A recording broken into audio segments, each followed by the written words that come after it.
Welcome to Weekend Night Live, hosted by Samuel Jacobs Abbey, where we play music, talk shows, and interviews on Be Inspired Podcast Network. Stay tuned and keep your dial on www.beinspiredpodcast.com. Don't forget to stay connected, be inspired, be unique, and be different.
Huge welcome to everyone to this program, Marriage and Relationship Seminar. Those on phone, those listening on the net through Be Inspired Podcast Network. Shout out to our friend Samuel, who's on the controls with his team, his dynamic team there. And it's great to be with you again. It's another program, and love is in the air. This is Valentine's Day weekend, and I'm sure there are all kinds of emotions running in different people listening to us tonight, or morning or afternoon where you are. And so we will dig in and see how we can feel the love.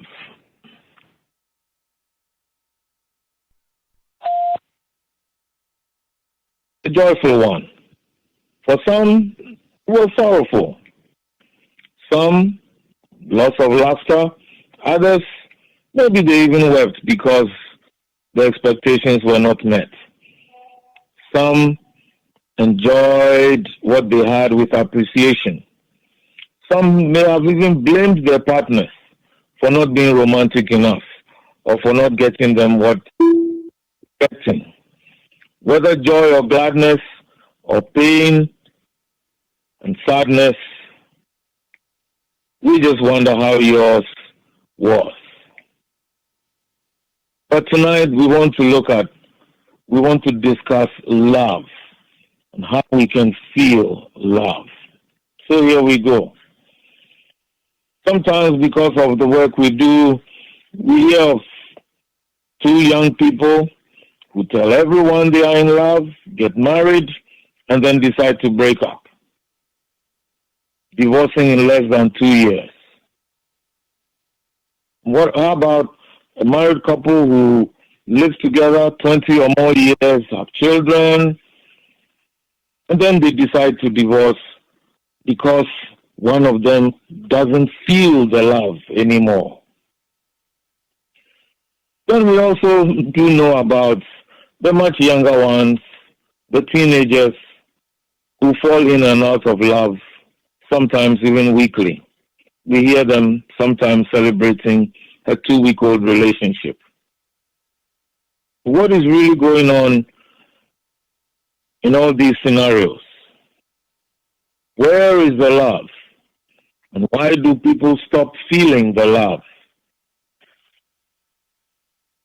The fact is that it's hard work to care, and we have to discipline ourselves to show that we love. And for the other person, the object of our love, to not only know, but to feel loved. And for anyone who has been in love before, it's possible you've been hurt. And we'll soon see how we can minimize all of these. But part of the problem, while it's so difficult to be in love, is that we sometimes do not understand love. A word that has been so misused and abused in our time. So what really causes people to get out of love? Somebody said to fall out of love. They fall in so they can fall out. But here are some of the commonly cited reasons why people might not feel loved as they would like to. Sometimes there's lack of attention from the partner. Some people say the partner takes them for granted. Sad fact is that the closest relationships we have are one of the first things that we can easily take for granted. But no one wants to be taken for granted. And yet, we forget how much something really matters to us when we don't stand to lose it. Another reason people give is neglect. That is usually not making time for the partner. Can be due to all kinds of activities: school, work, church, friends. Sometimes extended family demands. For some people, they feel their love growing weaker because their partner keeps bringing up and focusing on their faults, their weaknesses. For some people, their love relationship is weakened, even destroyed, because of the friends they have. How so? Some friends make us feel guilty for not hanging out with them. We're spending less time with them because there's someone more special, yes, more special in our lives. And some friends also poison our minds about the partner we might have. It could be, whilst you're still single or affianced, it could even be somebody who's already married, whose mind can be poisoned by a friend. And so the relationship becomes messed up. For some people, just plain ignorance. They really don't know how to keep their love alive. And if you are in that category, keep listening. Then, for some people, unfortunately, love begins to grow cold because they develop interest in or feelings for another person. Sad to say. And for other people, it's just a plain irresponsible behavior, such as physical, verbal, or emotional abuse. Then there are those who also feel put off by what we call obstacles to healthy relationships, such as undue possessiveness or even accusations. Who did you talk to? Who did you see? Where are you going? Who are you with? And the partner just feels caged in. For others, it might be loss of trust because of something they've done wrong. Lying, yes. Concealing information that is vital to the relationship. For some, it's the loss of respect. We talked of verbal abuse. But sometimes, respect can just be downright being treated shabbily, being treated poorly. And who wants to be in that kind of a position? Some people simply say, he or she is unable to meet my needs. The question for us is this: are these issues that cannot be resolved fully and adequately if the two people set their minds to do so? We think they can. But see, the problem is it's very easy for us to focus on what the other person is failing to do and more focus on waiting for our partner to do what we want rather than us focusing on our commitment to doing what is necessary to make our relationships what we want them to be. So, a great relationship, a great love relationship, including marriage, is not a mystery. It's not something that just happens. It takes hard work, which starts by committing yourself to it. And when I say yourself, okay, plural, both partners must be committed to it. But that's one side of the consideration. We would also realize, if we think carefully about some of these reasons people give, that the issues they raise that adversely affect the love relationship illustrate how conditional the love we profess really is. So we can summarize it this way. Because he did X, I made Y. If you bring A, I will add B. Because she couldn't give Y, he gave up Z or Z. On and on the cycle goes, always depending on or reacting to the actions or inactions of the other person. How then do we explain our own actions or inactions? One commentator says that we run into these problems with love because we confuse love and lust. Both of them four-letter words, but so very different. You see, lust is directed inward to oneself only.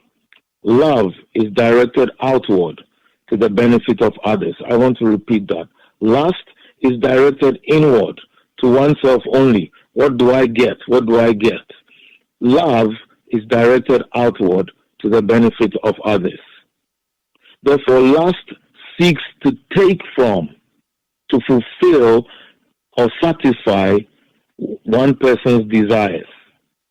Love, on the other hand, seeks to give to make someone else better. This goes against our natural inclinations, which question why we should give without expecting anything in return, or without being promised something in return. So the truth is, we can only practice this unconditional love that we hear couples tell us all the time. Oh, I love him unconditionally. That's why I want to marry him.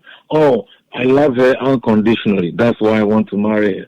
But then, sooner than later, you find the relationship being ruled by ifs and buts.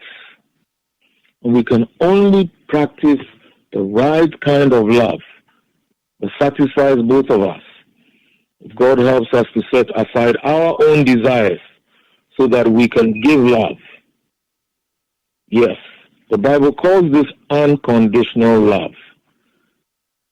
And it is what enables a sleep-deprived mom to wake up in the middle of the night to feed a crying baby. It is what empowers a father to work 2 jobs to put a child through college, free of debt. It is what encourages a young man to continue to show kindness and respect to a young lady when she shows no interest in him, even sometimes treating him shabbily.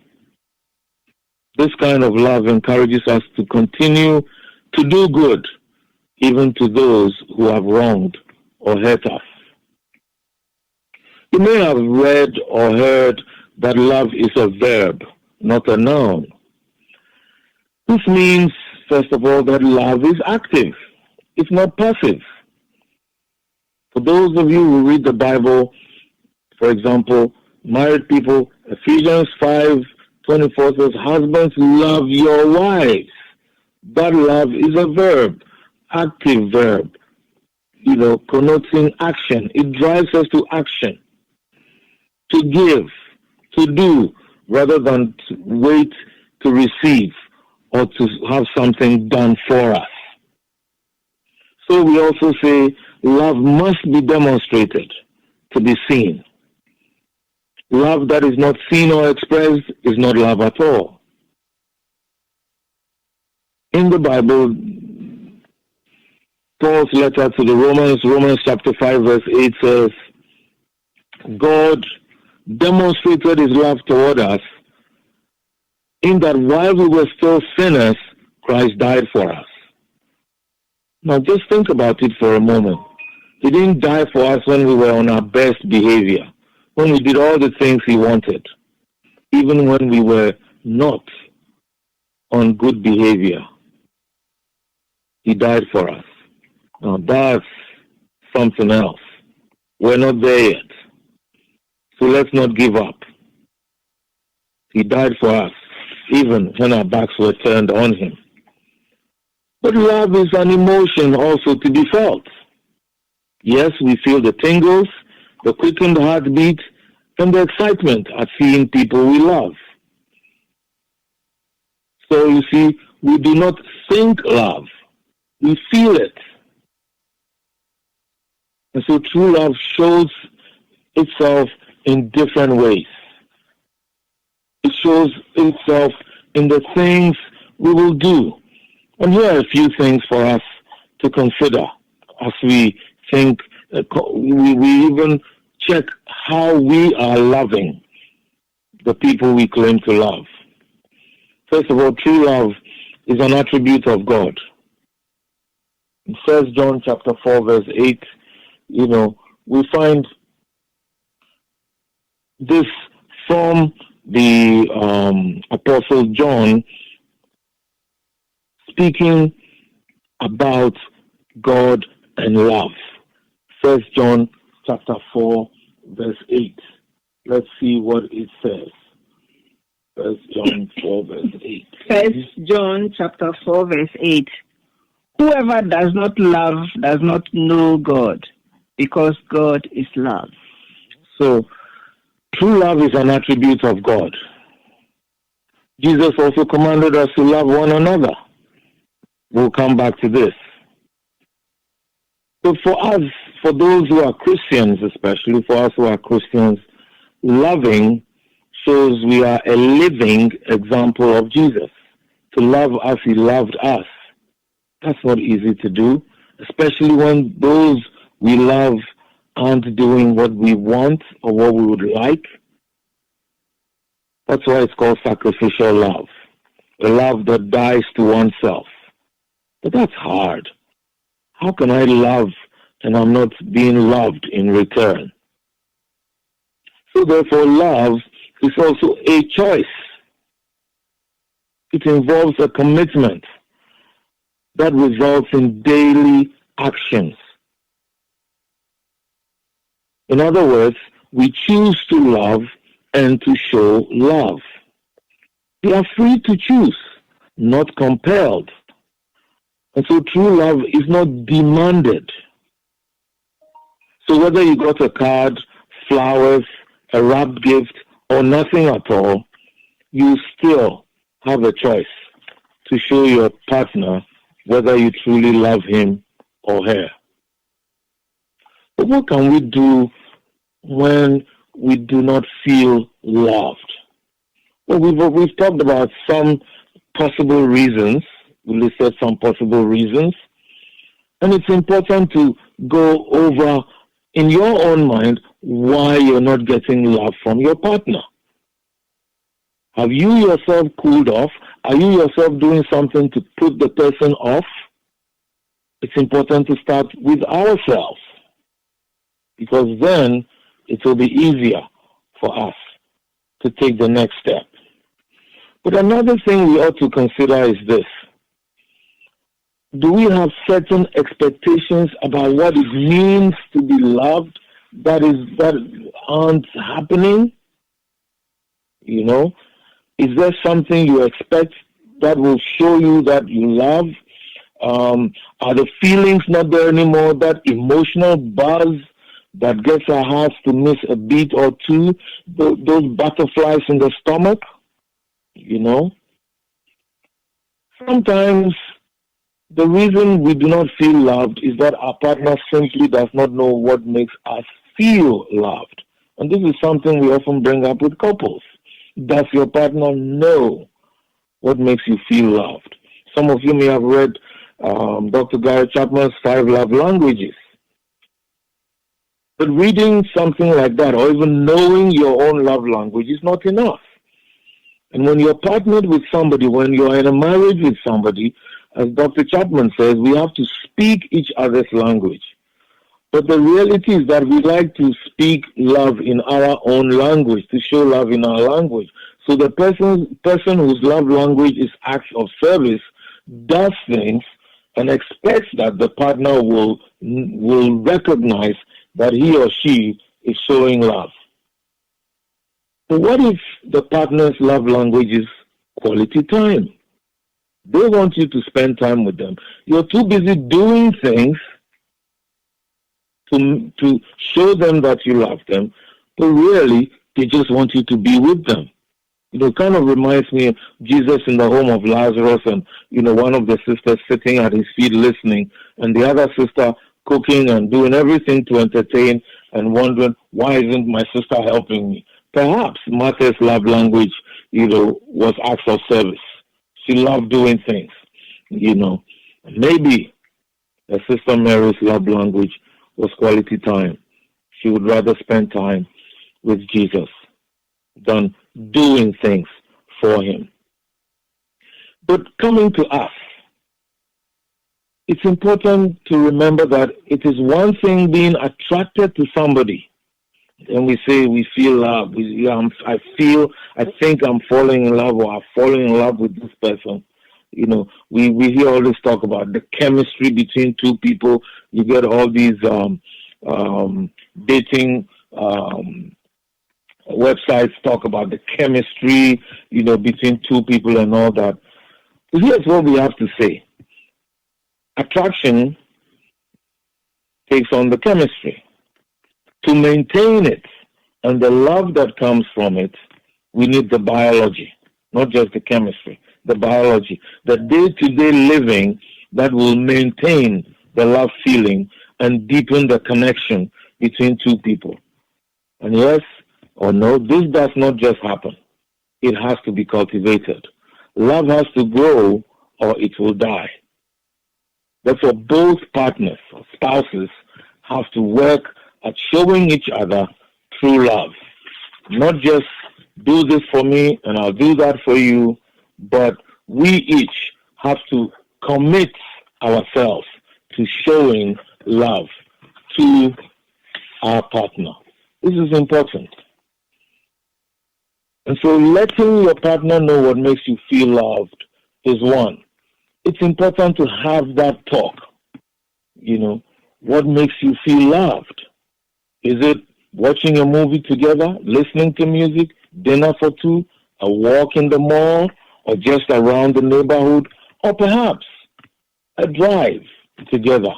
What works for you? The more specific you are, the better for your partner. See, it's time to stop pretending everything is okay, and we sometimes say, well, for the sake of peace, I didn't want to say anything, and maybe that was your response, this past Thursday, as you didn't get what you were expecting on Valentine's Day. So for the sake of peace and the sake of the relationship, you kept quiet. But pretending that everything is okay actually makes it worse. Enough of the silent suffering. So get ready to talk. And yes, be ready to listen to your partner as well. Being transparent and vulnerable is risky, but ultimately it's worth it. We mention vulnerable because sometimes a partner or spouse can use the information we provide them to hurt us by withholding actions that we have stated that make us feel loved. But such behavior will only come to bite whoever does so. In the book of Proverbs, chapter 3, verse 27, the Bible says, Proverbs 3:27, "Do not withhold good from those to whom it is due, when it is in your power to act. Do not withhold good from those to whom it is due when it is in your power to act. True love is a choice to love and to show love. Sometimes when one's partner least expects it, that's what makes the relationship special. And so when you discuss, and we encourage that the partners should discuss, married people, yes, also, married people have to show love to each other. I think you're going to hear that more and more from us. Courtship must continue within the marriage. The I love yous must flow even more now than before. Don't say you're married, so you don't need I love you anymore. Who says so? You know? And so make your discussion inclusive of both partners instead of focusing on what one person should do. Either partner must be prepared to open up about what he or she truly feels if you really want your relationship, your love relationship, to grow. Because yes, some people hide their true feelings and then agonize internally or privately to friends and others. All other people, unfortunately, except the one who ought to know. So talk about what's not working. Be specific and don't generalize. Point out what you would like to change and why. So then, how can we keep our love alive? For some people, everything's working great. How can you keep it alive? First of all, question to ask, who or what is the focus of your love?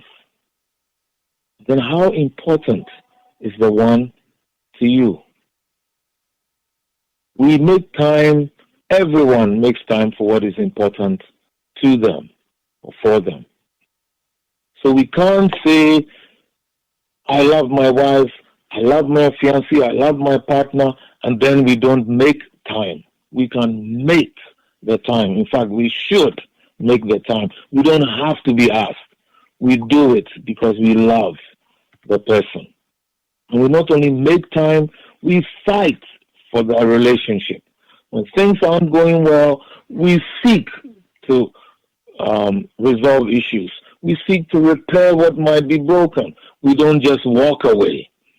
Because, friends, anyone who simply walks away when relationships aren't going well will continue to be the walking wounded. Unfortunately, the person might be leaving other wounded persons as they walk away from one relationship as the other. And then we not only fight for what belongs to us, we also guard and protect it. And yes, because it has to grow, we nurture it. We do things that will feed the love. And as we do so, we will feel the love as we seek to preserve what we truly love because we value it. Nobody just leaves anything precious lying around anyhow. We guard it. We protect it. The most precious jewels to us, we don't just toss around. We protect them. We keep them safe. We do not let people rough or play around with them. So Proverbs 4:23 tells us about how we should guard our hearts. This is important. And let's hear what it says. It's a verse you may have heard here before, but it's important to repeat it. Proverbs 4:23. Mm-hmm. Proverbs 4:23. Above all else, guard your heart, for everything you do flows from it. Thank you very much. Everything we do flows from our hearts. What's in my heart? What's in your heart? If we love each other, then we have to protect our hearts. We guard our hearts. Yes, the guard, is the one who keeps watch over what goes in and what goes out. And we would add not only our hearts, but our minds as well. What goes into our minds controls what our heart does and what the rest of the body does. We need to change our mindsets about each other. If all you think about your spouse or your partner is negative, you need a reorientation to begin thinking differently. And then remember, the guard also allows what goes out. What's going out from you? What do you say about each other? What do you say to each other? The words we speak to each other can strengthen, can affirm us, can draw us close together, or can push us away from each other. Loving words draw us closer. Hurtful words push us away. And who wants to be in a relationship that majors on throwing hurtful words around? Or perhaps you're listening and you're saying, you don't know what's going on in my relationship.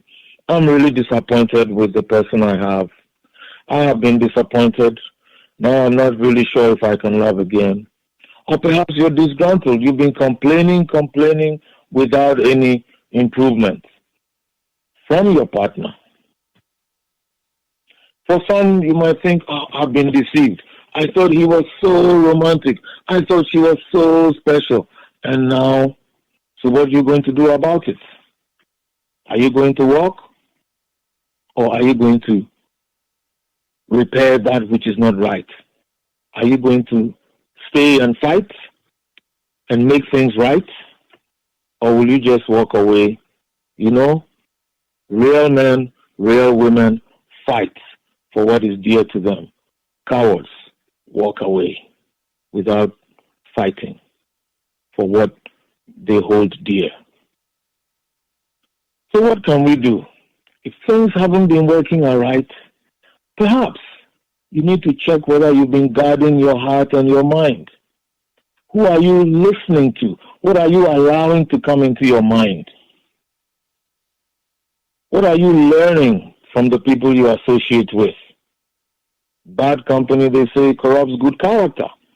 Maybe some things have changed about you. If you talk with your partner, you might find out that's what's making the love grow cold.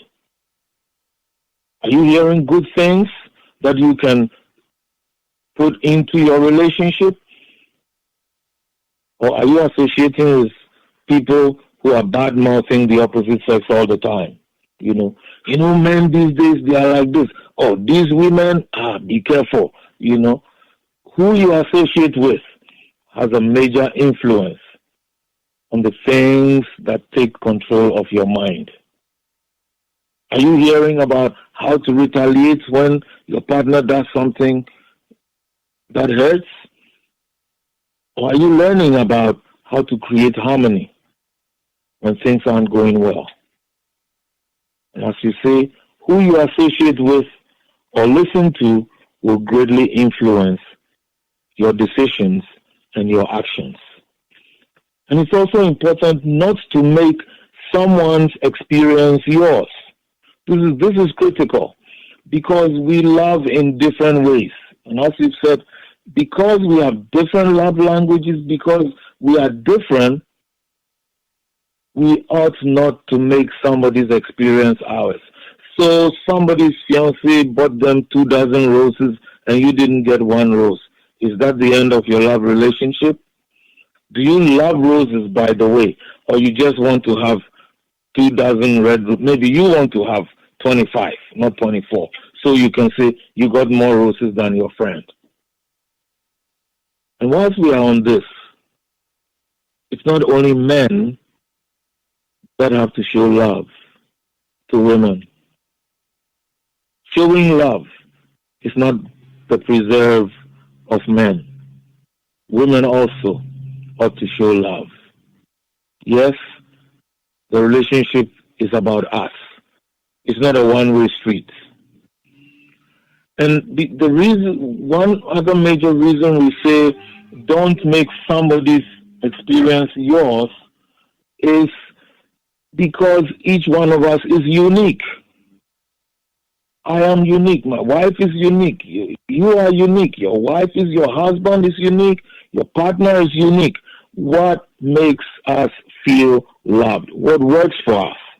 And so it's important for us to work at solving our own unique problems rather than others doing so for us.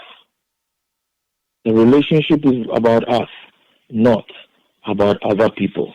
So let us not allow other people to drive the relationship. This is also important. What else can we then do? All told, it is important that we remember that in showing love, we're doing this not only for our partner, ultimately we're doing it for ourselves. Because when our partner feels loved, yes, it will make it easier for them also to show us love. So as we show love, we get love in return. One of our favorite verses comes from Luke chapter 6, verse 38. You know, we often hear this used for giving, as in money. But it's a principle of giving. Anything you give. Here's what it says. Luke chapter 6, verse 38. Give, and it will be given to you. A good measure, pressed down, shaken together, and running over will be poured into your lap. For with the measure you use, it will be measured to you. Amen. You know, this is a principle that we all need to memorize. Give, and it will be given to you. Good measure, pressed down, shaken together, and running over will be poured into your lap. For with the measure you use, it will be measured to you. So, how are you measuring out the love you have for your partner? Focus on ourselves. Love relations. We're not talking about children today. So don't go there. But it's also important for us, just before we conclude, to look at some things that love does. We said already that love drives us to action. So here are a few things love in transforming our lives. They're taken from the book Redeeming Ruth by Meadow Merrill and adapted actually from what she's written. Love transforms our lives. Anyone in love knows what I'm saying is true. Your whole world changes. And so in sum, here are a few things love does. Love challenges our expectations. You have to listen to your partner and learn from your partner. It will challenge your expectations because perhaps you thought you knew everything about love. And then you met your partner and realized, this person is different. Yes, every one of us is unique. Love drives us to take action.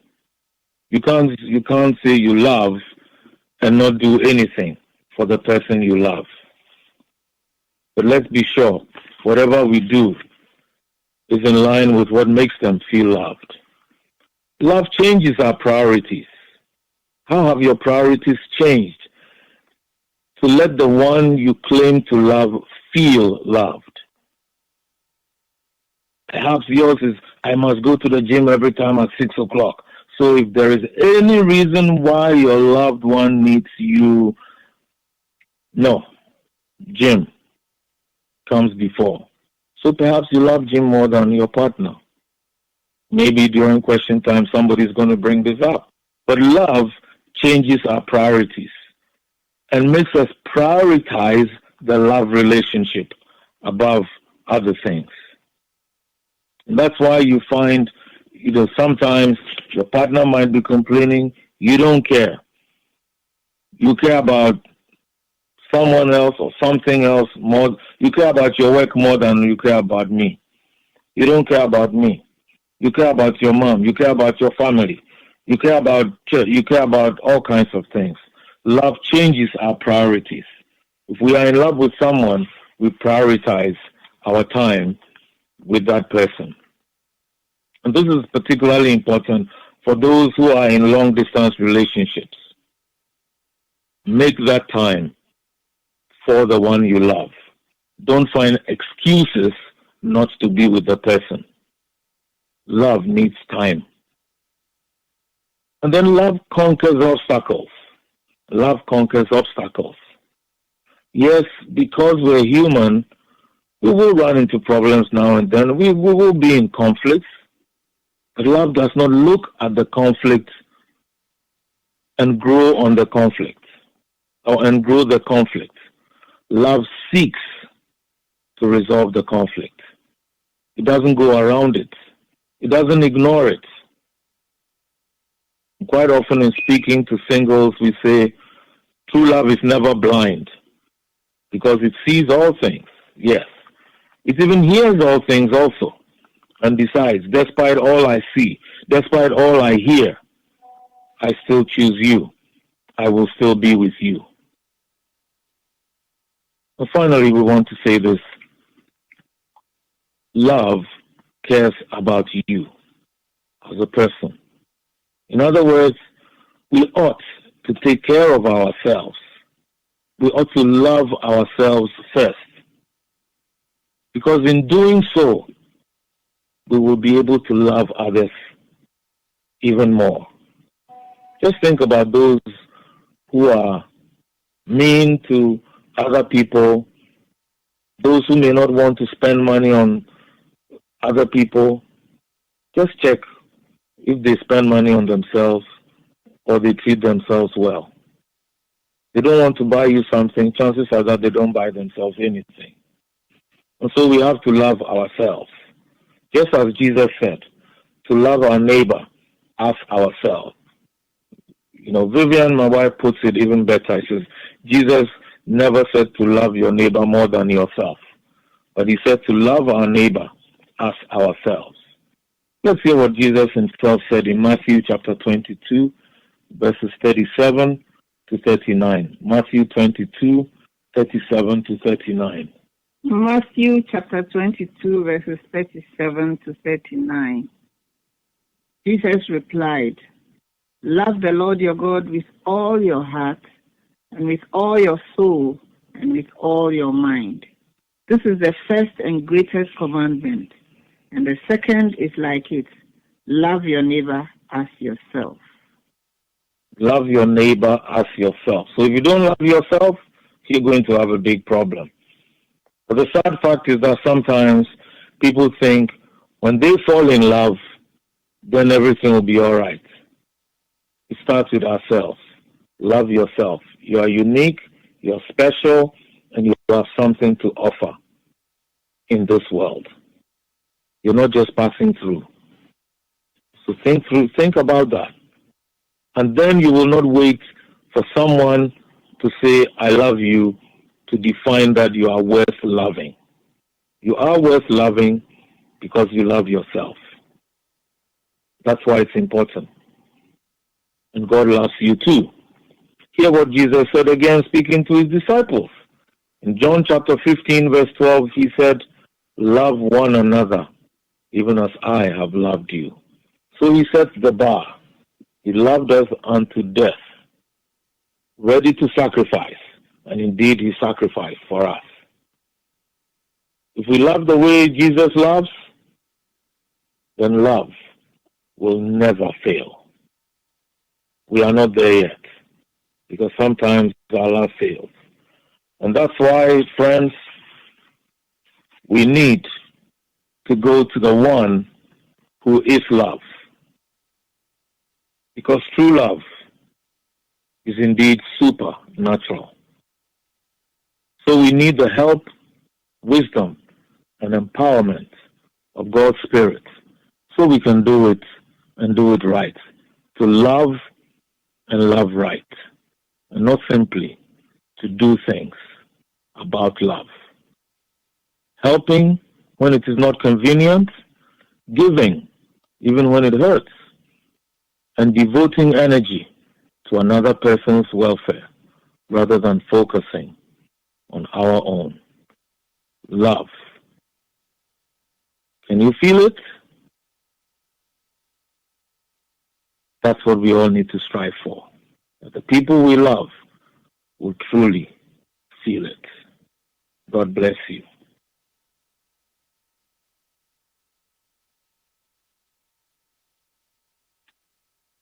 Over to you, John or Sam. Several of you is there with questions. And we've received some here. So we have a question here. Someone is asking, what causes a man or a woman who is married for all these years to suddenly develop love for another person? Is it for real? Well, if the person develops love for another person, then it means love for the spouse is very weak, or perhaps it's died. And that's why we say before the love runs out, you need to work on it. As we said, that which is not growing is either dying or is dead. And so we need to watch for the warning signs. You know, what's causing your love to run low? What is it? You know, we had a whole bunch of reasons we gave why the love relationship grows cold. Is it lack of attention from the spouse? Is it? We can't answer that question, but there's a whole lot of reasons that people can give. Yes, it is for real. It does happen. Otherwise, there wouldn't be divorce and remarriage, or there wouldn't even be people having affairs. So we need to not only guard what we have, but we need to nurture it as well. Make sure your love is growing. And if you missed some part of this presentation, we said that we have to court each other, actively demonstrate love for each other, even if, even when we're married. And actually we said more so when we're married. Showing love and doing acts of love is not limited to people who want to get married. Even more so, because now we're one with the person, we have to make them feel loved. So what would you add to that? Sometimes also you have to ask yourself if it was love to begin with. People marry for all kinds of reasons. Somebody marries because the woman is rich or the man is rich. The man is handsome, the woman is beautiful. That's what they married for. They didn't really marry for love. Mm-hmm. Some people marry for prestige, all kinds of things. And if you really do not love the person to begin with, and you don't work on the love, it will grow cold. Then you will, somewhere along the line, find someone else you think you love. And sometimes it's interesting, even the second or third person that you find and think you love the person, you're going to do the same thing. You will end up not loving that person and going for another. That's why people marry 4 or 5 times. Because they don't really love anybody they have actually seen. If you truly love someone, you will work on the love. It will not grow cold. Wonderful. It's my turn to ask the question. We've got some of these questions sent in to us. And this one says, to what extent do material things play a role in love? My wife is from an affluent family and her parents still bring her gifts, which make me feel uncomfortable. It puts unnecessary pressure on me. Main question is, to what extent do material things play a role in love? Well, material things shouldn't play a role in love, but unfortunately it does for some people. From the things you give them, they feel that they're being loved. But also, if their love language is receiving gifts, then they're going to take it as being loved when they receive gifts from whoever is giving them. It's up to the couple to learn from each other what their love language is. And if your partner's love language is receiving gifts, you can also talk about it. Maybe you don't, if you don't have much money, you can't buy expensive things for him or her like his parents used to do, but you can talk about it and there will be understanding. And know what to do. Material things shouldn't actually, play a huge role, but unfortunately sometimes it does. It's up to the two of you to talk about. Mm-hmm. And yes, this was, speaking from the point of view of a man, I mean, maybe he says it puts unnecessary pressure on him. It might be he feels he also has to up his game, but like you're saying, if the wife expects gifts, this is where the two people put their heads together. I can't buy you the kind of gifts your parents buy, but can he also buy some gifts? And she needs to understand what he can afford, what they can afford. Since they're married, they have to be thinking they rather than one person. This is important so that the pressure doesn't have to be on you as a man, that you have to do this, you have to buy this or that for your spouse. And what you didn't say is whether those presents make her feel loved.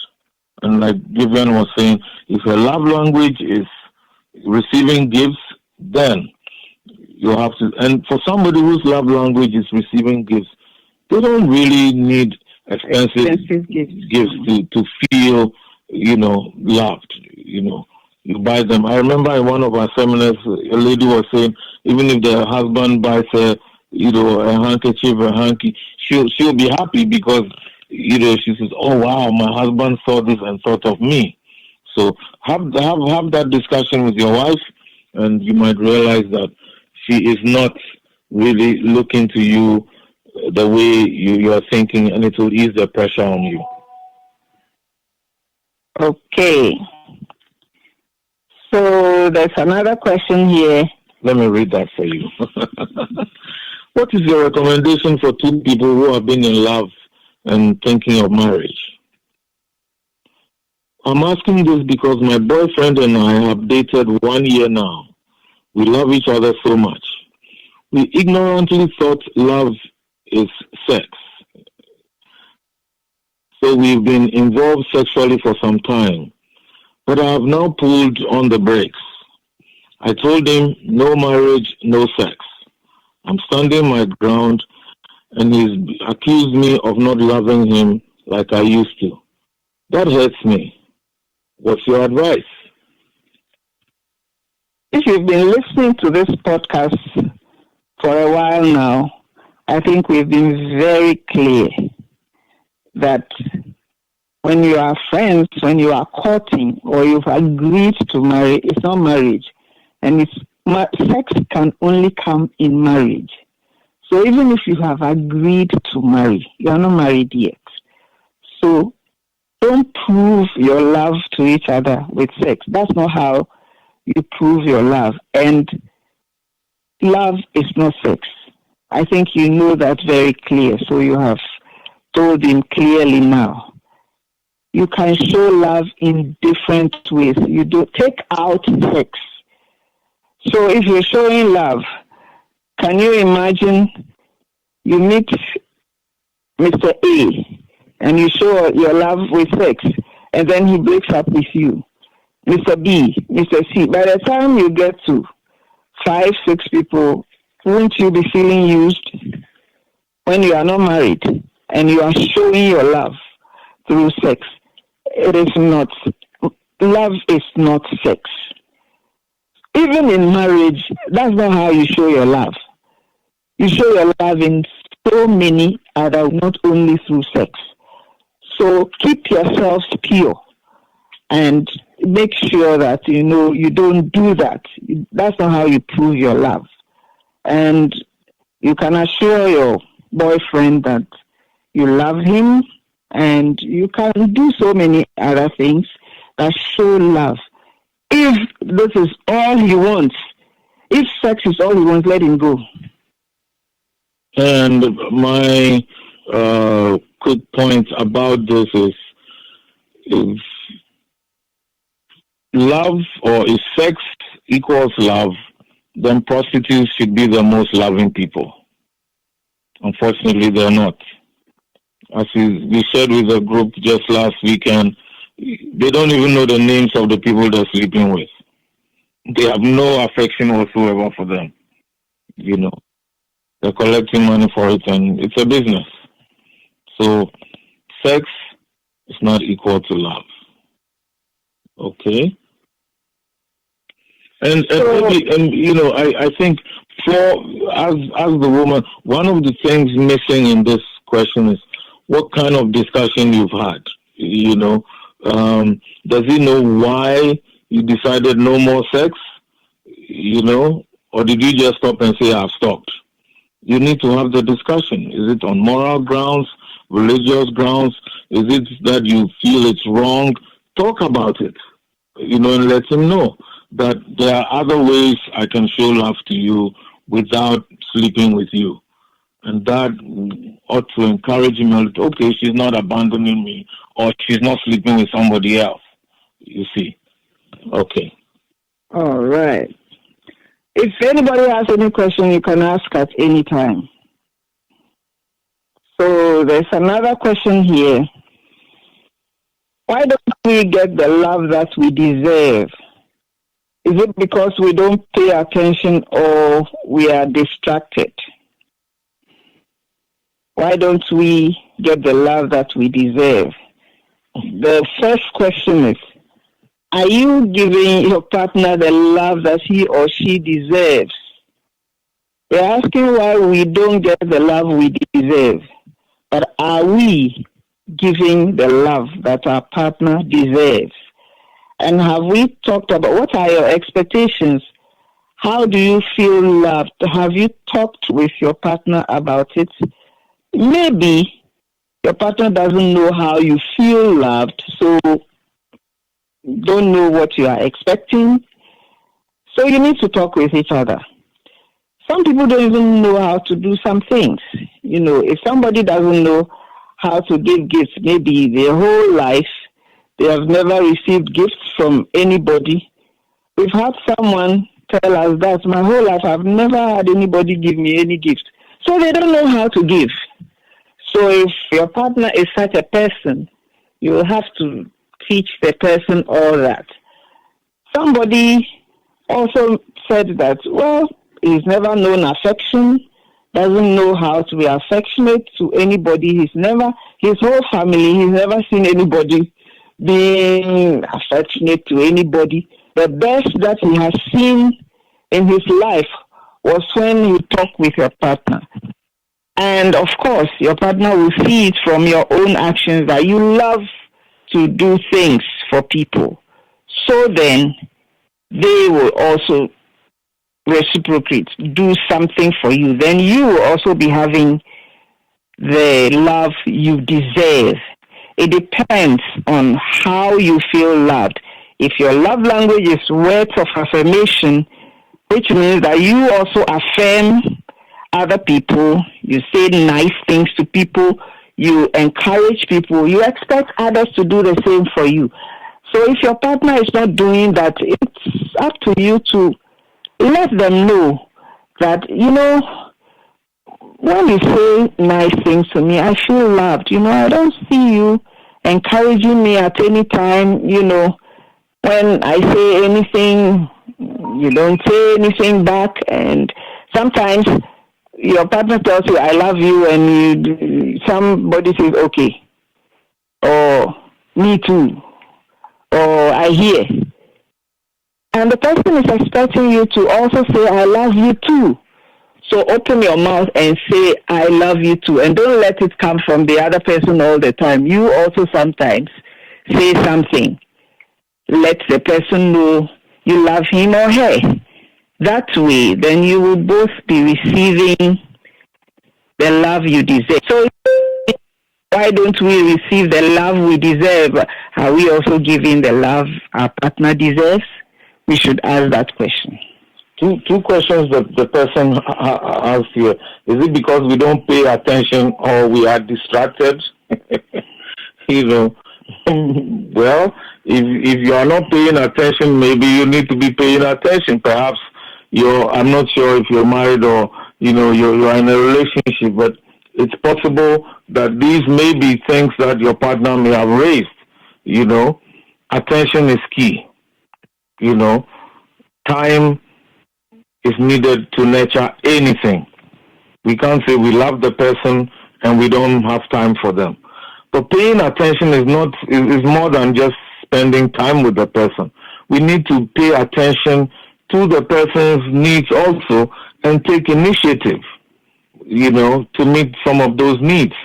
You know, we don't wait. As we said, love learns to give. We don't wait always to receive, to receive, to receive. Vivian has already spoken about that. But think also of your partner, your spouse. You know, okay, they've gone out for work. If you're married, for example, they've gone out for work. You're home early. Why don't you start a meal? Yes, you're the husband, you're the man. Start the meal, or why don't you fix something so that when your wife comes, she walks in, dinner is ready. It's not now she's going to start food, and then you're the same person who is going to complain, and she's going to say, "Oh, what did I get myself into?" There are things we can do for each other that will draw us closer to each other. Paying attention involves involves observing my partner, my spouse. What do they need? What can I do for them? Let's be on the lookout to things we can do, and then take the initiative to do them without being asked. This is important. Without being asked, take the initiative. If the person says what you did was the wrong thing, as someone said last weekend, at least you get A for effort. And we need to recognize that. If you're on the receiving end of someone's initiative to show love or concern, acknowledge that. Don't kill that initiative. It will come back to bite you. And if you are distracted, is it your work? Is it children, for example? Is it something else? Some of us make time for everything else except the people closest to us. That's part of taking people for granted. And we need to watch out. Thank you. Okay, there's another question here. What is your advice for married people who have children? And how can their love be maintained? I'm asking this question because my wife had made the children the most important priority in our marriage. And sometimes I feel she creates an impression that I don't love the children that much. Why don't you take the first bite at this? I want to hear it from the women's viewpoint first. So you go ahead. I'll come in. Okay. First of all, the wife who is saying so. There is something. This is the man, but he says the wife has made the children the most important priority. Okay. There's something we need to realize first, that the marriage is for the two of us. Children are a gift from the Lord. They are a blessing to the marriage. But children don't make the marriage. And if we make the children our priority and we neglect each other, these children will leave us. Whatever time, 25 years, 30 years, they will leave us because they will also marry. No matter how much you love your children, they will love someone else and leave you and go and marry. And they will be attached to their husbands and wives, and you will be in serious trouble if you don't work on your own marriage, because the two shall be one. That's what God said, not with your children. You are not one with your children. You are one with your husband or your wife. So you have to work on your own marriage. If you don't, you'll be in trouble when the children leave, and they will leave. Even if those who don't marry, they will leave you because they want their independence. They will be on their own.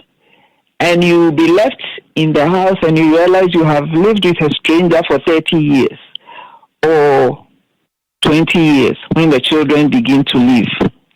So we have to work on the marriage. Children are there. Yes, we will love them and take care of them. but consider your wife and your husband also. Work seriously on your relationship. Sometimes find some time, leave the children, find somebody. That's why it's good to make friends. Nobody is an island. We all need friends. So make friends, take care of other friends' children so that they can also take care of yours when you also need help. Plan things so that you can go out with your husband, your wife, alone. Sometimes go for a walk and chat on the way. Sometimes go to a restaurant together, the two of you. Find things to do together. It doesn't have to be expensive things all the time. Something special, with your husband, with your wife, alone. And sometimes leave the children out of everything. Leave them with someone, and if they are grown to some age, you can leave them in the house by themselves for a while. Leave them alone and go out so that you can have time with each other. You need to work on it. That's why we say courtship is all through the marriage. Even better when you marry, when you are married, you continue to court each other. So you work on the marriage. And yes, the children are there. You need to love them, take care of them, but take care of each other also. You need each other. You need to take care of each other. It is very necessary. No, I've just been thinking,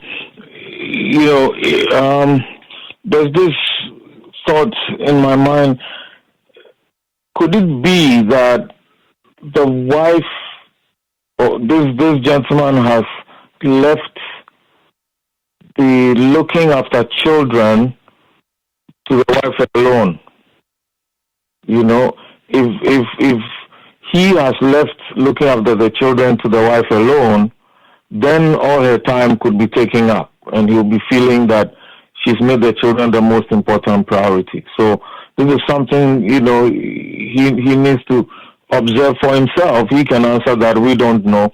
But sometimes that's what happens. When a man leaves the things to do with the children to the wife alone, yes, let's say both of you go to work, you come back, wife is going to bathe the children, she's going to feed them, she's going to put them to bed. What's the husband doing? And then you want her to watch some program with you. She's too tired. She's going to bed, or she's not even available to do so. And you think, wow, everything is children. Well, and I didn't even talk about homework. If you have kids who are going to school, who's helping them with the homework? In some homes, this is the mom again who's doing the homework with the kids. So what's he doing? He watching sports or something? So as husbands, we also need to be involved, with the children, and that could perhaps even half the time our wives are spending with the children, especially both of us go to work and come back. And in some places, those who live in cities especially, with traffic and all that, you pick kids from school, you leave very early, you come late. And that's the more reason why husband and wife will need to work as a team, around the children, and then they will have more time with each other. So that's what I was thinking. Well, yeah, and sometimes also it depends on either partner, the way we react in a lot of ways, the way we do things. If one person is showing that I am in charge of this, and feel like you don't know anything, for example, the woman makes the man look like he doesn't know how to take care of children, how to do anything with them, he will leave it to you to do whatever. Same thing happens with some men. They think that they know what sort of clothes to buy for their children, what sort of things to get for the children. So the wife may be looking useless. So she will leave everything to the man to do. So we work together. Even if you think that your partner, doesn't know much about whatever he's doing, you teach each other. You talk with each other. And you work it out so that we do it together. If we are doing it together, then it will not be left for one person. And then you will also be taken care of. Because if you leave it for one person to do all the work, then you'll be neglected. And then you'll be feeling it. So it's up to us to work together so that we will both feel loved.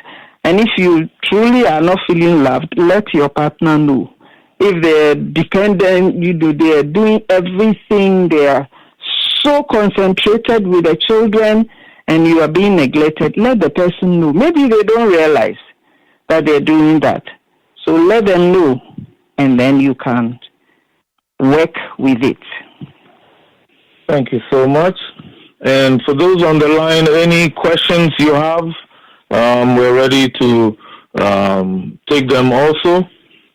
Any questions from those online or on the phone?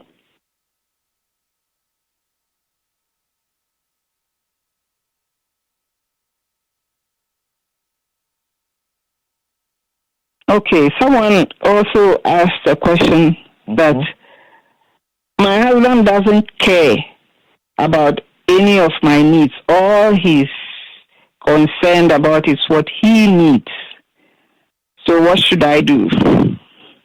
My husband doesn't care about my needs. This is where we need to have the talk.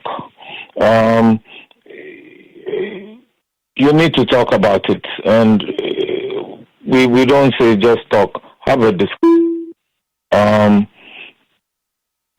This is when we listen to each other and we learn from each other. And remember what we said, it's not only about your needs. He also has needs, and it's important to know each other's needs and see what you can do to be able to meet those needs. This is important. It's not one person. As we've said over a number of times, even on this podcast, love is not one way. It has to be shared. It has to be felt. But it's also a choice.